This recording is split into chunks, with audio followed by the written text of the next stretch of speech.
Like one of the things I tell young men, well, and young women as well, but the young men really need to hear this more, I think, is that you should be a monster. You know, because everyone says, well, you should be harmless, virtuous. You shouldn't do anyone any harm. You should sheath your competitive instinct. You shouldn't try to win. You know, you don't want to be too aggressive. You don't want to be too assertive. You want to take a back seat and all of that. It's like, no. Wrong. You should be a monster, an absolute monster, and then you should learn how to control it. Do you know the expression, it's better to be a warrior in a garden than a gardener in a war? Right, exactly. That's exactly it. Yeah. And that's exactly right. And so when I tell young men that, they think, well, lots of them are competitive. They're low in agreeableness, you know, because that's part of being competitive temperamentally. It's like, is there something wrong with being competitive? There's nothing wrong with it. There's something wrong with cheating. There's something wrong with being a tyrant. There's something wrong with winning unfairly. All of those things are bad. But you don't want people to win? What's the difference between trying to win and striving? You want to eradicate striving? Well, it's the uncomfortable feeling that people associate with losing.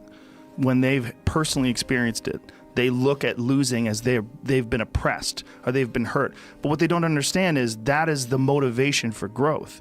And one of the most beautiful things that I think a young person can get involved in is martial arts, because martial arts teach you that in a way that very few things do. They teach you it in especially jiu-jitsu, because jiu-jitsu is so complex and there's so many possibilities to it that it attracts a lot of really smart people. If you think of jiu-jitsu, you would think of like brutish individuals engaging in this hard martial art. If you go to a real good jiu-jitsu school, you see nerds. You see a bunch of like really smart kids that really get obsessed with the possibilities of this physical language.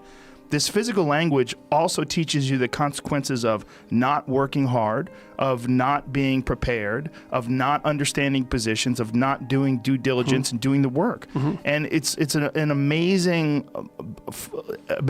scaffolding for developing your life. Well, it also teaches you how to lose. Yes, you know, and that's very important. One definition of a winner is someone who never let losing stop them. Yes. You know, and the idea that a single loss in a competition is somehow a defeat is completely insane. First of all, well, let's say you're a hockey player and you're a good player and you lose the tournament. It's like, well, so what? You played the game. You're increasing your skills. It's like there's always next time. And one of the things that I've also been telling people, informing people about, is the idea that life isn't a game.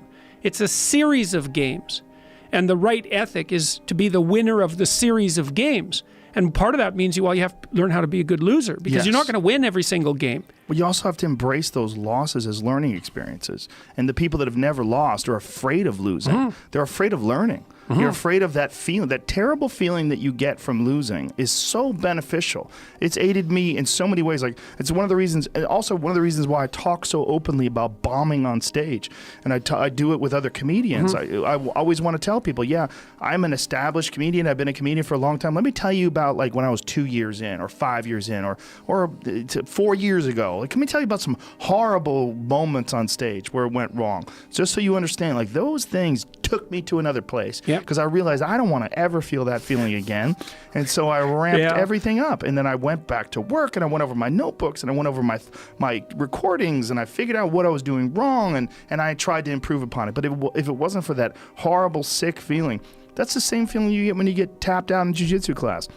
Same feeling you get when you lose a martial arts tournament or anything else. Losing is important. Well, you might also say, like, let's say that you could pick your you can pick your level of competition in life to some degree.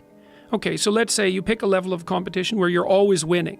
It's like, well, all that means is you've picked the wrong level of competition. Yes. Because, you know, like, let's say you're a grandmaster chess player and all you do is play amateurs, and every night you go home and congratulate yourself on what a genius you are because you just stomp these people left, right, and center. It's like, you're not a genius. You're a dimwit. Right. What you should be doing is playing people who are beating you like, well, as much as you can tolerate. Right. So maybe that's 40% of the time. Maybe it's 60% of the time. But that way, because to be a winner, you want to be disciplined. You want to know what you're doing. And then you want to be on the edge where your skills are being developed. And if you're going to be on the edge where your skills are going to be developed, you're at a place where losing is always a possibility. Because otherwise you're not pushing yourself beyond your current capacity.